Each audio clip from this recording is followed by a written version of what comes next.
Budget की विशेष coverage में एक बार फिर आपका स्वागत है। हमारे साथ इस वक्त जुड़ रहे हैं केंद्रीय युवा और खेल मामलों के मंत्री अनुराग ठाकुर। अनुराग जी, न्यूज़ 18 इंडिया में आपका स्वागत है।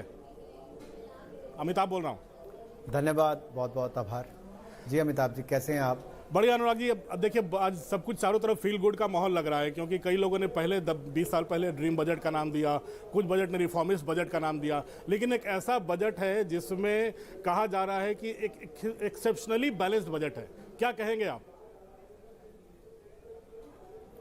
मैं तो इतना ही कहूंगा, जो माननीय प्रधानमंत्री मोदी जी ने विकसित भारत बनाने का संकल्प लिया है, तो फिर अमृतकाल का ये पहला बजट विकसित भारत के इस विराट संकल्प को पूरा करने के लिए एक महत्वपूर्ण कदम है, उसकी नींव रखने वाला है।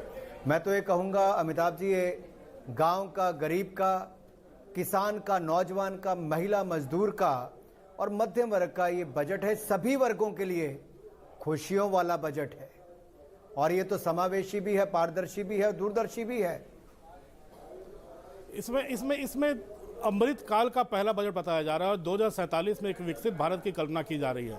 लेकिन आज जो देखने में आया है, एक भी विपक्षी दल इसमें नुक्स निकालने से पीछे नहीं हट रहा। सबका ये कहना है, ना बेरोजगारी को डील किया गया ठीक से, ना महंगाई को डील किया गया ठीक से। क्या कहेंगे अनुराग जी? मैं दो बातें कह दूं। अगर आप ईपीएफओ का डाटा देखेंगे, उसमें डबल रजिस्ट्रेशन हो गई है। वो अपने आप में दिखाता है कि किस तरह से रोजगार के अवसर देश में बढ़े हैं। पहली बात ये। दूसरा, महंगाई पर मैं आपको स्पष्ट कर दूं कि अगर हम दुनिया भर में देखें, अमेरिका, यूरोप से लेके साथ में लगते पाकिस्तान तक, तो वहाँ जो महंगाई 4-4 गुना बढ़ गई है। भारत में लगातार महंगाई कम आई है, जो आरबीआई से लेके दुनिया भर की संस्थाओं ने माना कि मोदी सरकार की जो शानदार मैनेजमेंट कोविड के समय भी रही। एक और तो 80 करोड़ गरीबों को 3 साल तक मुफ्त में लगभग 4 लाख करोड़ रुपए का अनाज बिल्कुल मुफ्त में देने का काम किया। 220 करोड़ वैक्सीन मुफ्त में लगाने का काम किया। तो वहीं दूसरी ओर अपना एक्सपोर्ट भी बढ़ाया, एग्रीकल्चर एक्सपोर्ट भी बढ़ाया। ये अपने आप में बहुत समन्वय बना कर रखा। और दुनिया की सबसे तेजी से बढ़ने वाली अर्थव्यवस्था आज भारत है।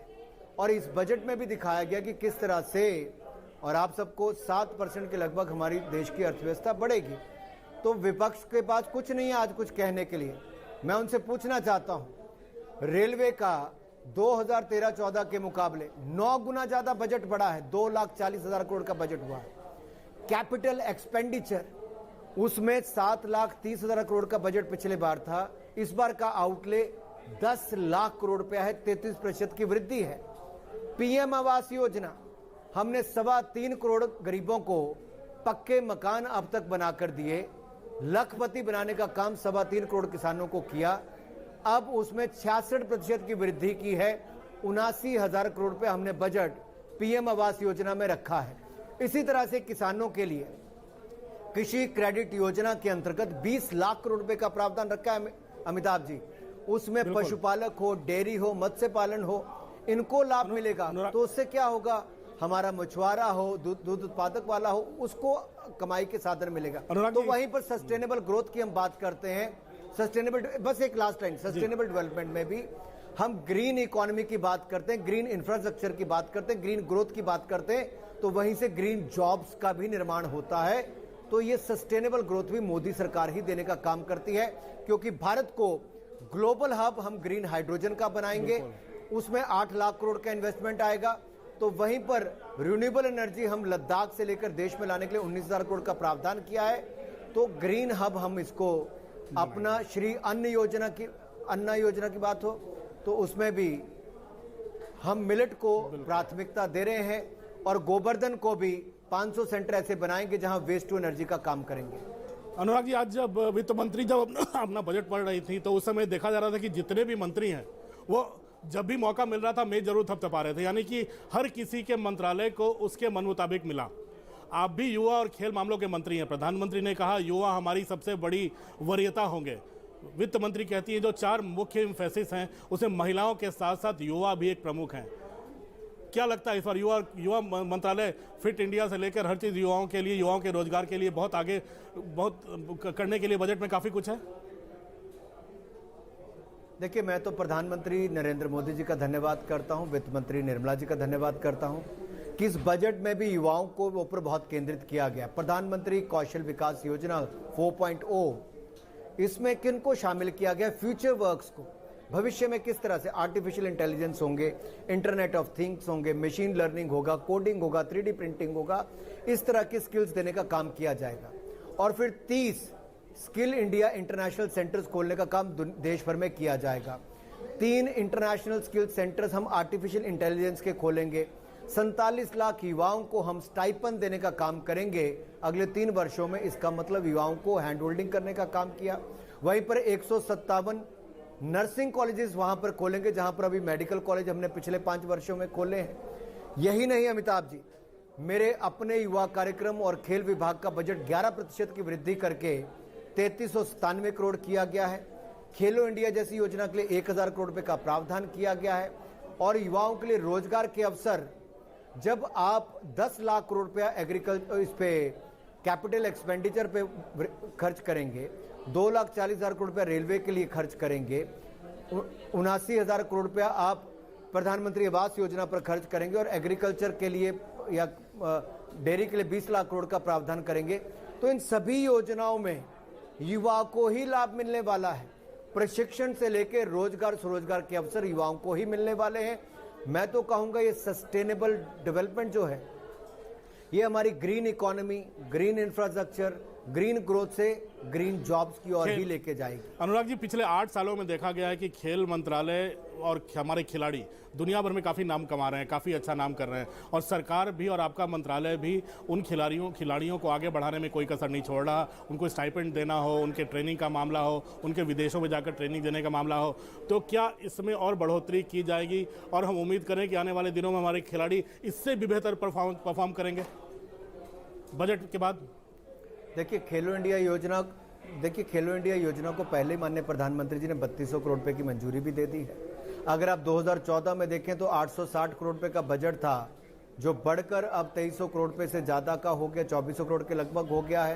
तो अपने आप में 3 गुना के लगभग उसको किया गया है खेलों से जुड़ा हुआ। खिलाड़ियों के लिए सुविधाओं की कहीं कोई कमी नहीं है, ना टूर्नामेंट्स की, ना इवेंट्स की, ना कंपटीशन की, ना उनको ट्रेनिंग, बोर्डिंग, लॉजिंग की। आज खिलाड़ी उस दृष्टि से प्रधानमंत्री मोदी जी से खुश है, क्योंकि सुविधाएं भी दी तो मनोबल बढ़ाने का काम भी नरेंद्र मोदी जी ने किया है। जब देश का प्रधानमंत्री देश को ही एक स्पोर्टिंग सुपर पावर बनाने की सोच रखता हो, तो कहीं पे कोई कमी नहीं आती है। अनुराग भाई, एक छोटा सा सवाल, छोटा सा जवाब चाहेंगे। मध्य वर्ग बिल्कुल बम बम, हमारे जो पूर्वांचल की भाषा में कहते हैं। देखिए, 7 लाख रुपए तक की आय तक आपको कोई इनकम टैक्स नहीं देना पड़ेगा, और अन्य स्लैब्स भी आपको विस्तार में आपका चैनल दिखा ही रहा है। लेकिन इसके साथ साथ देखिए, महिलाओं के लिए भी महिला सम्मान बचत पत्र 2 लाख रुपए तक आप 7.5% आपको रिटर्न उस पर मिलेगी, 2 साल के आपको मिला है। तो वहीं पे हमारे सीनियर सिटीजन के लिए, वृद्धजनों के लिए भी 15 लाख से बढ़ाकर उसको 30 लाख रुपए तक कर दिया गया है। इसी तरह से बचत की ऑप्शंस तो दी ही गई हैं। हमारे युवाओं के लिए अगर मैं कहूं, माइक्रो स्मॉल मीडियम एंटरप्राइज की जब मैं बात करता हूं, तो उसमें भी 2 लाख करोड़ रुपया क्रेडिट गारंटी स्कीम में और उपलब्ध होगा, ताकि आप अपने रोजगार स्वरोजगार के अवसर अपने उद्योग को बढ़ाकर कर सकते हैं। स्टार्टअप्स रजिस्ट्रेशन के लिए आपको और 1 वर्ष बढ़ा दिया गया है। आपको इनकम टैक्स की छूट भी अगले साल तक आपको दे दी गई है। आपको अपना लॉस बुक करने का भी स्टार्टअप्स में ऑप्शन दे दिया गया है। मोदी जी ने लगातार युवाओं के लिए स्टार्टअप्स को बढ़ावा देने का काम किया, तभी तो हमारे युवाओं ने स्टार्टअप्स को शुरू करके यूनिकॉर्न तक लेकर गए। आज भारत में 107 यूनिकॉर्न है, कई बिलियन डॉलर की उनकी आज वैल्यूएशन है, यानी कि लाखों करोड़ रुपया, लगभग 2 लाख करोड़ रुपया केवल उनकी वैल्यूएशन में ही आज यहां तक आया है। ये अपने आप में दिखाता है कि 90,000 स्टार्टअप्स आज भारत में है, और दुनिया का तीसरा स्टार्टअप इकोसिस्टम भारत बनकर मात्र 5 वर्षों में खड़ा हुआ। ये मोदी जी की सोच और युवाओं की मेहनत के कारण हुआ। न्यूज़ 18 से बात करने के लिए बहुत बहुत धन्यवाद अनुराग जी। आपका बहुत बहुत आभार। मैंने नहीं देखा इस तरह का चीट, इस तरह का क्रिमिनल माइंड पूरे जेल स्टाफ को ब्राइब कर देगा। मैं सोच भी नहीं सकता था। गवर्नमेंट फंक्शनरी को इम्पर्सनेट करता था, आवाजें बदलता था। टारगेट भी बहुत पावरफुल धनवान लोगों को करता है। ये एक ही चीज से रुक सकता है, अगर आप इसकी जीभ काट दो। न्यूज चैनलों के इतिहास में पहली बार न्यूज 18 इंडिया की web series FIR number 208 streaming 3rd February 9 PM